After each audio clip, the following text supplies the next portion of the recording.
Brennan, as wildfire smoke continues to blanket much of northern Minnesota, Brendan mentioned hazardous air quality is creating unhealthy conditions across the whole region. Northern News Now's Sayla Jakaway joins us in Duluth with the latest on the air quality and a look at the conditions outside this morning.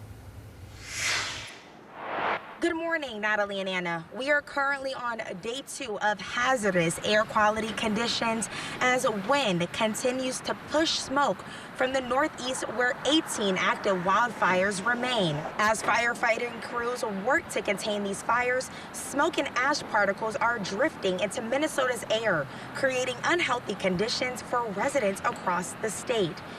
Outside this morning, you can see behind me the skies are continuing to look gray. And no, this is not fog. This is all smoke. It does smell like at least 100 different bonfires are burning right in front of me.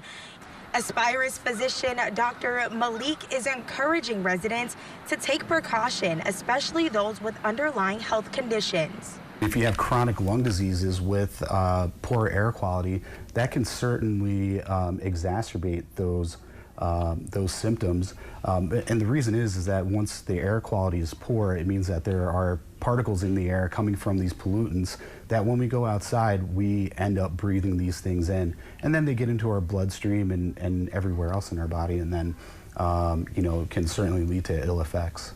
Now, Anna and Natalie, there are ways to protect yourself against this hazardous air quality. 1, wearing an N95 mask like the one that I'm currently wearing. Either a cotton mask or a smoke mask will not do the trick as these particles are very small. Number 2, limit your exposure to outdoors. If you want to work out, try doing it inside today and for these next couple of days. That's all I have for you now. I'll send things back over to you. This is Sayla Jakaway reporting in Duluth, Northern News Now. Lots of important information there. Thank you so much, Sayla.